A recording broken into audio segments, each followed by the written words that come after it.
Good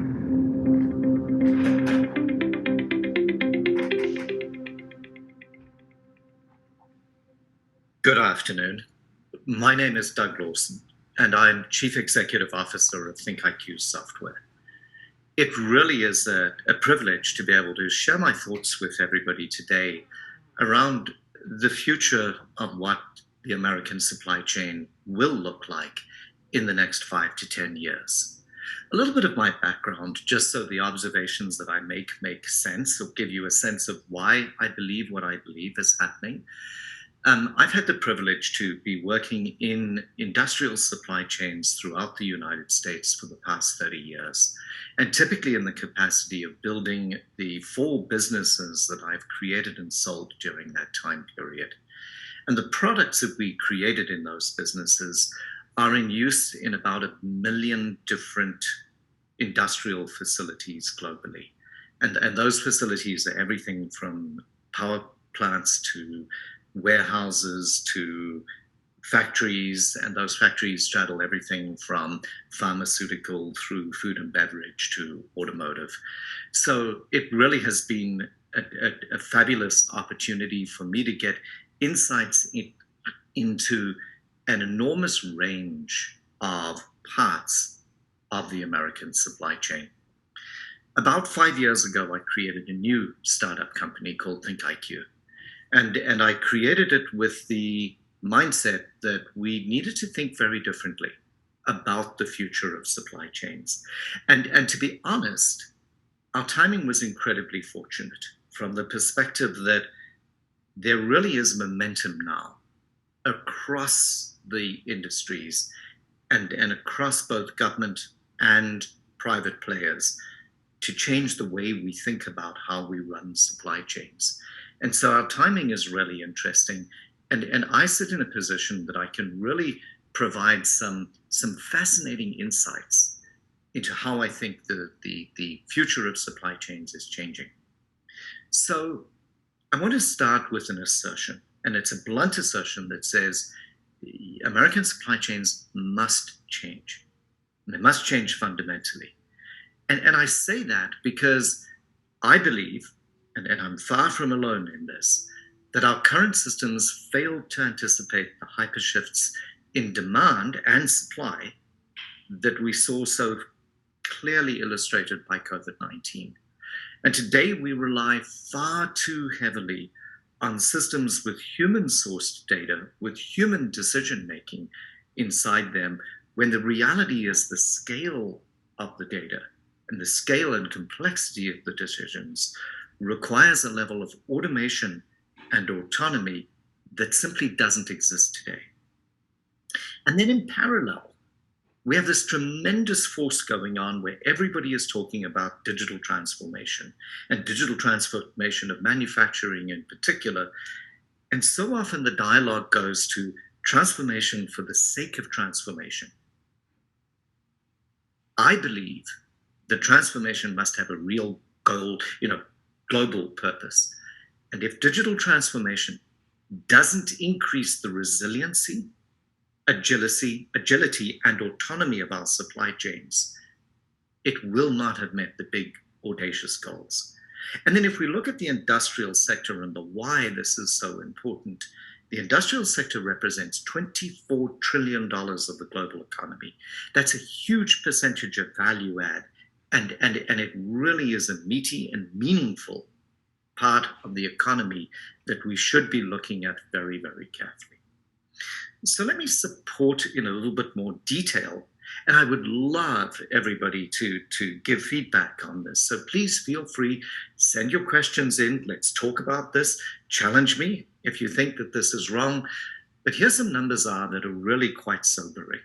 If we look at the quality of the products that we make in our supply chains today, it isn't anywhere near where it should be. The numbers speak for themselves. On average, every year, there are 28,000 recalls. More than 1 million people every year are injured or killed by poorly manufactured product. In the food industry alone, 48 million people a year globally are made ill by poorly processed and handled food. Here in the United States, The industrial sector annually retains $100 billion in warranty reserves. And all three of the major analysts are asserting that there's about a $3 trillion waste reduction opportunity in this space. Those are extraordinary numbers. Anybody who looks and says we're doing just fine is probably not spending enough time on self-reflection. To put an exclamation point on that, we have the COVID-19 experience. If you look at what happened in the pandemic, and we're far from free and clear of it, we've seen shortfalls of commodities and materials and products across the world and across the different categories of products. We've seen initially shortage of toilet paper and protective gear and food of specific types, not enough cereal to go around, of all things. And still today, we're seeing shortages in the semiconductor industry that in turn are doing significant damage to the automotive industry, which can't currently meet the supply of vehicles because of failures inside the supply chain. And if we look at the cause of these things, there's many, many causes. Our supply chains have become very global, so they're subject to the risks associated with the length of those supply chains. And many of our supply chains have become very dependent upon single points of supply or very little redundancy. And our supply chains have become thin as a result of decades of us attempting to optimize industry and inventory as one of the primary mechanisms. And what this has really illustrated is a fragility in our supply chains and an inability to anticipate these hyper shifts in demand, and an ability to react before they happen or faster as they happen. And then in the third box on this conversation, there's this overarching conversation around the environment and climate.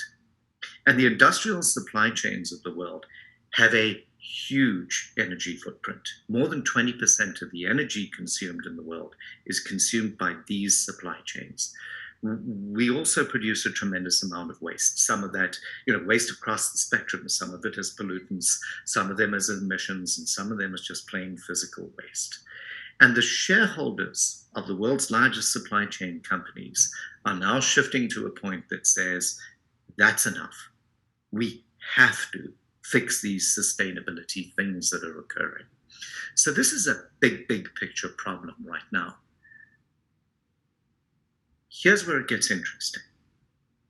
Help is on the way, and not necessarily in the way that we all anticipated that it would occur.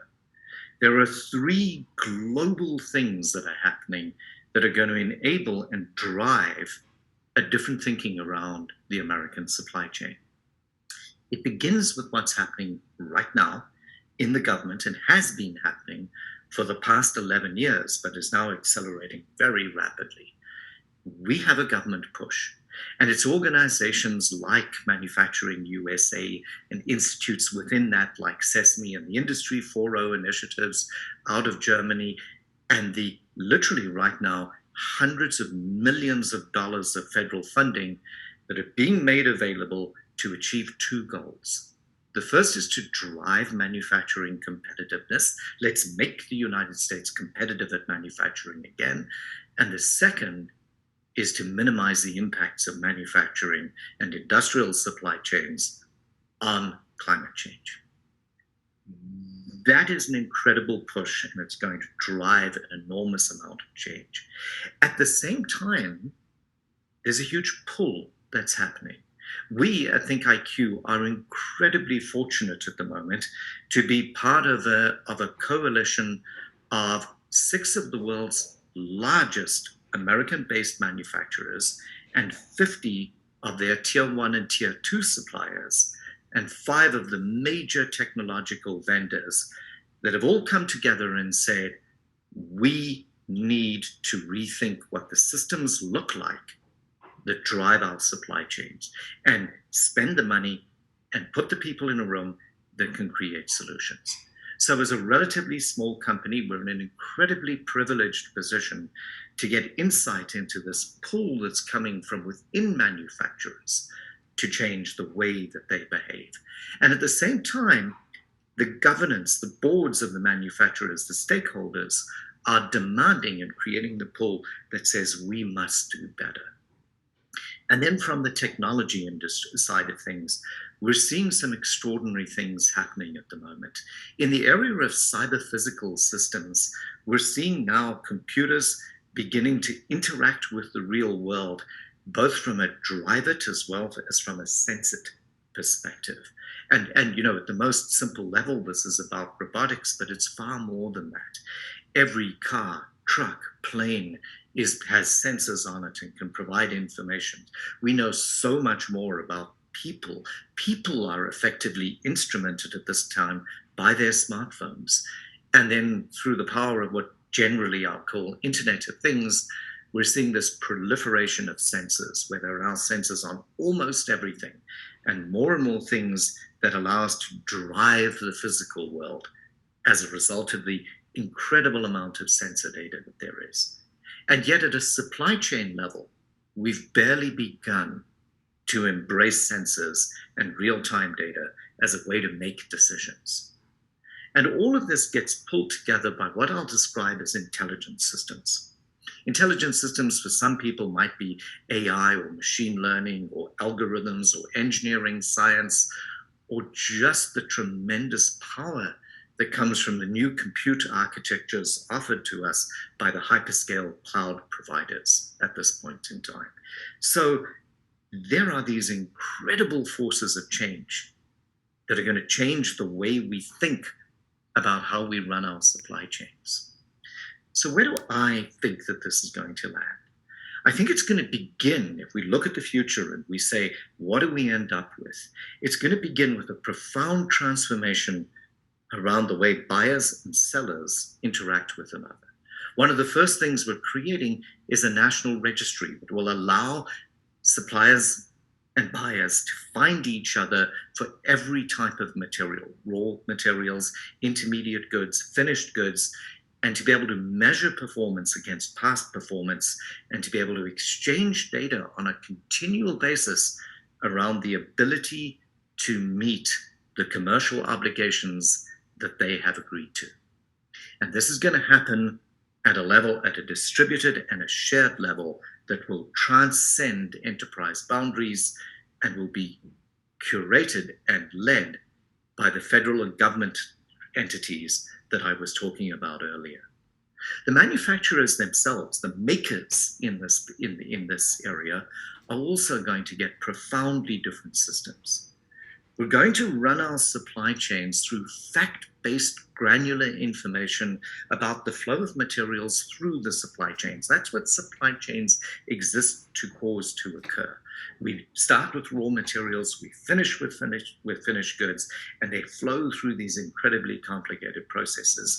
And we really need to move towards real-time information about those materials that is constantly shared up and down the supply chain with a level of fidelity that hasn't existed before. And what that will create is complete provenance about everything that moves in the industrial sector. And that'll lead to the third box on the right, is how will this affect consumers? Not only will consumers have the products that they need available to them without the shortages that you see today, but for the first time on a broad scale, consumers are going to be able to look at the products, understand the provenance, and get the confidence that they need about the quality, content, origin, and sustainability of whatever they're buying to make far more informed decisions and avoid all those ugly problems that I spoke about in the first slide today. So clearly this is a very, very different view into supply chains than people typically have today. And this isn't going to happen overnight. We anticipate that you're going to see the beginning of these systems from the government initiatives. We're really going to see the first systems really appearing for commercial use within the next 12 to 18 months. But it's not an event It's not just a question of saying, at some point, supply chains are going to be autonomous. Every company that wants to participate in the national supply chains of the future needs to start the voyage of moving, if you want to play, of moving towards that autonomous supply chain. And it really is a question of technologies and culture and change management. So it's a voyage. It begins, all of us today, every manufacturer I deal with has lots of data already. But the ability to use that data effectively requires that you integrate it and you bring it together in a manner that people can understand. And that's a project that people can start with right now. And then gradually move up the chain towards a more sensor-driven insight to understand how materials are moving through your process, which is the essential thing necessary to take you to the next level where you can begin to do transformation, where you can begin to change the way your business operates and to begin to change the way your business collaborates with other businesses. And then finally, the systems will come in that essentially allow us to fully automate supply chains and move towards genuine supply chain autonomy, where our supply chains can intelligently react to shifts in demand, changes in availability, logistical challenges, weather events, or crises of any sort that occur. And this is not just about technology. In fact, not at all just about technology. It's about shifting towards a data-driven culture. And that's the change that every business can begin to make today and begin to invest in the systems that will give the information at the fidelity necessary in order to support a data-driven culture. And that data-driven culture will then mature into a culture of change management. It's so important that not only do you have the data, but that people develop a culture around using the data to change the way that they run their businesses. And that requires creating a culture of excellence within the business. So notice how much of this is about people and culture and change in the way that we think about businesses. Now, there's a pattern that we see across supply chains. So this example, this picture that I'm showing here, is a picture of food and beverage. So it may begin on the farm where you're harvesting raw materials. Those will typically go into storage and then eventually be transported to factories and plants that will make stuff. And those may cascade in their own right. And then product moves into warehousing and distribution, and then finally makes its way to the consumer. And what we're seeing is that there's a set of patterns that play out in each of these silos. And in this example, food and beverage is equally important for aerospace or power generation, just different materials, different processes. But at the end of the day, we see a set of things that must occur in each one of these silos, and ideally should occur the same way so that they simply cascade from one to the next. You have to be able to model the physical world. If we're going to automate the physical world, we need to be able to model it. So we need to know, what are the plants, what are the factories, what are the products that they produce, how are those materials and those products measured against specifications, and how do you know that it is what you need to have? So the physical world of materials, finished goods, products, supply chain mechanisms needs to be modeled. It's not an overly complicated challenge, but it's a set of work that every company needs to do about their supply chain. And that model needs to be integrated with the commercial transactions that drive that model. So what you're buying from whom, what you're making, and who you're going to sell it to, so that a distributed system of separate but autonomous systems can share the data that they need to be able to share with one another.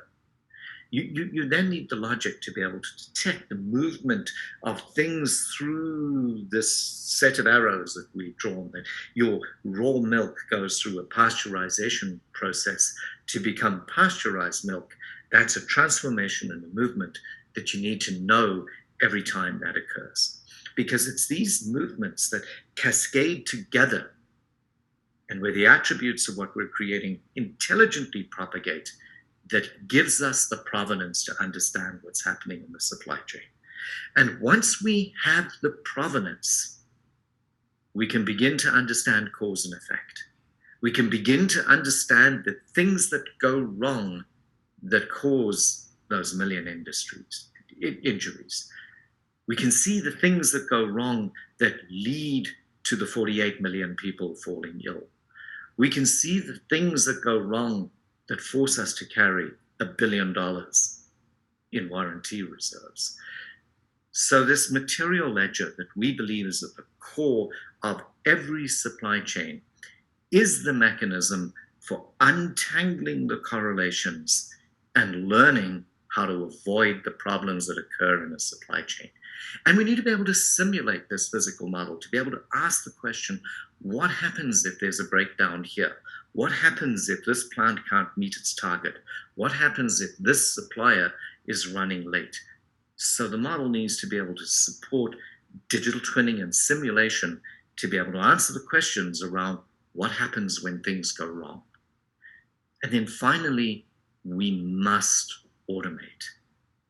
The scale of a typical industrial supply chain is way too big to require that humans do all the decision-making processes. So in the same way that almost all companies have already spent millions and millions of dollars automating inside each of these silos, we now need to automate across these silos. And that's what I like to refer to as the autonomous supply chain. So coming a little bit closer to home, what could you buy today? There's a number of companies like ThinkIQ. We obviously believe that we have unique and highly differentiated capabilities, but in an abstract sense, you will need to do the following things regardless of your choice of vendor. You need to be able to collect all of this data. You've got to be able to take the data that's coming from the millions of sensors that exist in your plants and your warehouses on and on the transportation equipment, and increasingly on the pallets and inside the products that you sell, even once they're out in the field operating. And you've got to be able to bring this data into your system and integrate it with the commercial data coming from your line of business systems. You've then got to be able to build these models. And you've got to be able to build these models without requiring massive amounts of developers. You want this to be something that business people can do. The art of modeling is not a computer science function. It's a business function.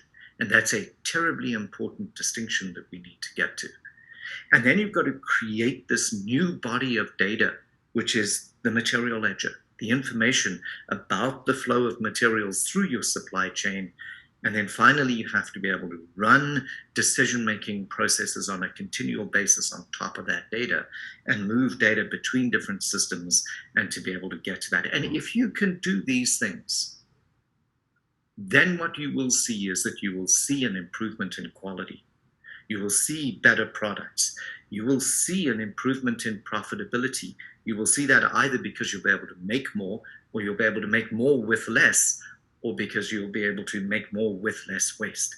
So the ability to improve the financials of the business, and that will automatically lead to the ability to reduce environmental impact, because you'll be wasting less, consuming less energy, creating fewer problems in the process, less discarding of things that occur along the way.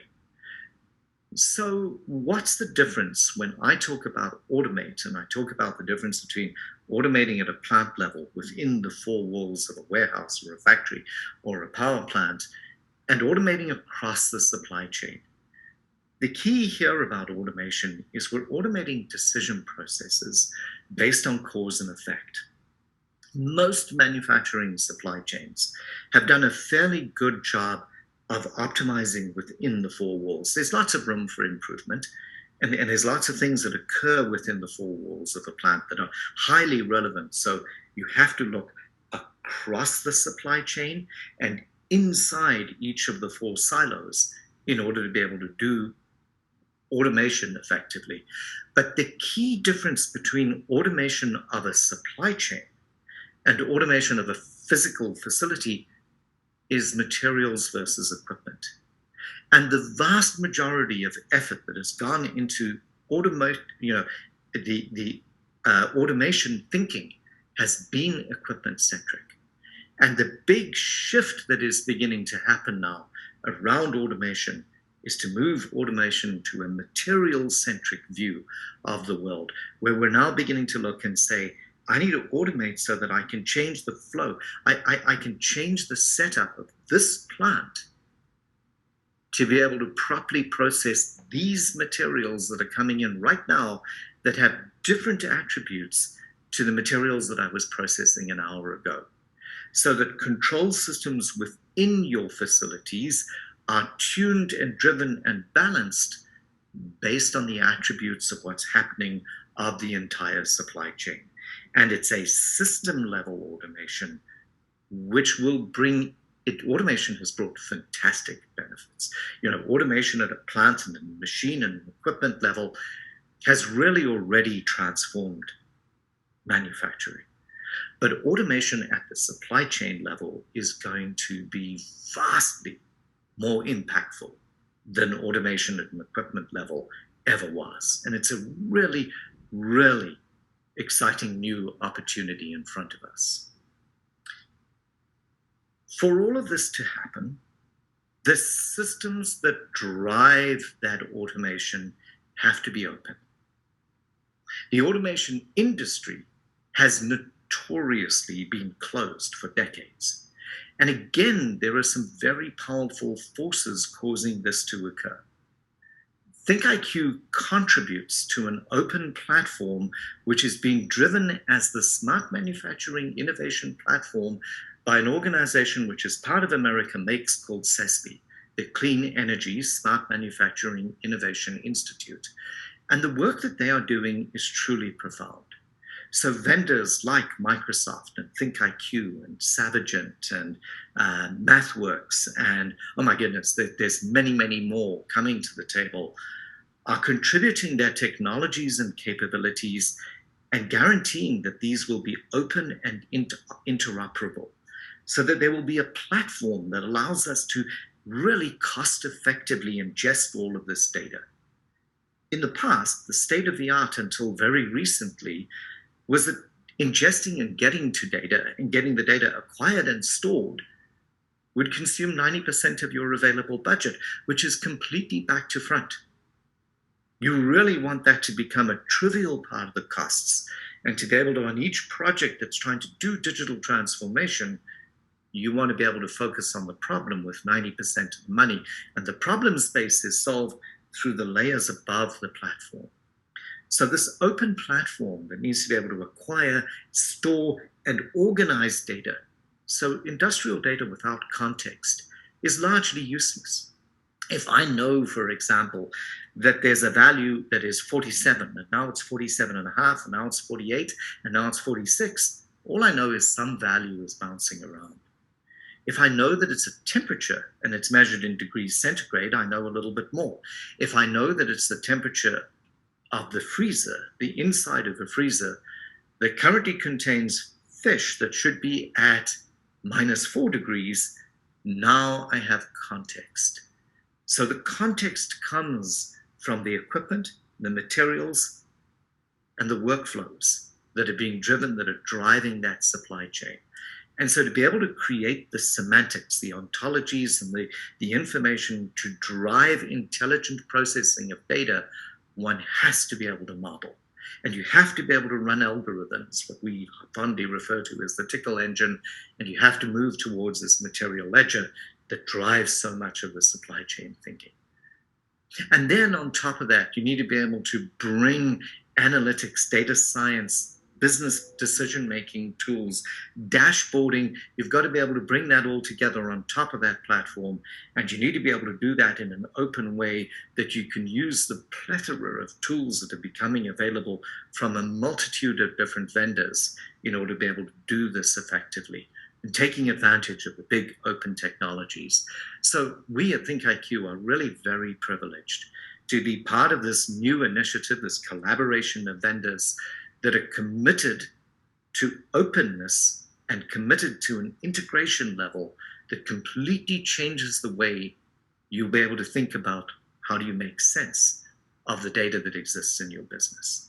And that data will lead to being able to get this unprecedented traceability, the provenance about everything that occurs in your system. So this is just a screenshot of one of our customers, and it's showing literally raw materials at the farm where we have information about this, the plowing, the seeding, the harvesting, the weather coming together and then flowing through rail supply into a grain storage network, from there into flour mills, and from there to cereal plants, and really being able to get to the point for the first time that when you look at a single box of cereal, you can see the provenance of everything that occurred to the product, to the food that's inside that box of material, all the way back to before you planted the seeds in the field, giving you confidence in the fact that that is a great quality product that you can trust.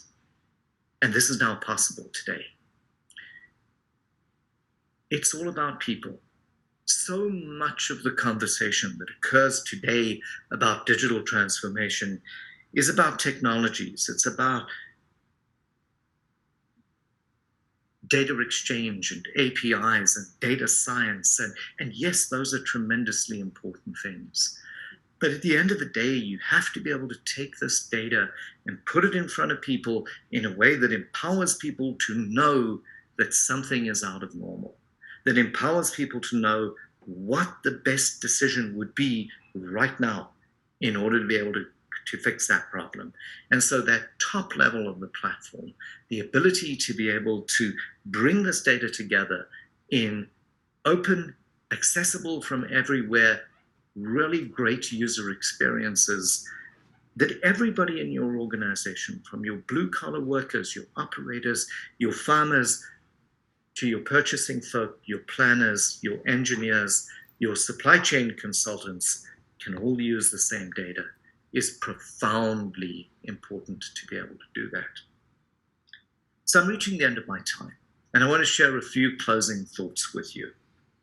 The first is we and everybody we talk to and every customer we're interacting with and all the government folk that we're working with are seeing an incredibly promising future of the American industrial supply chain.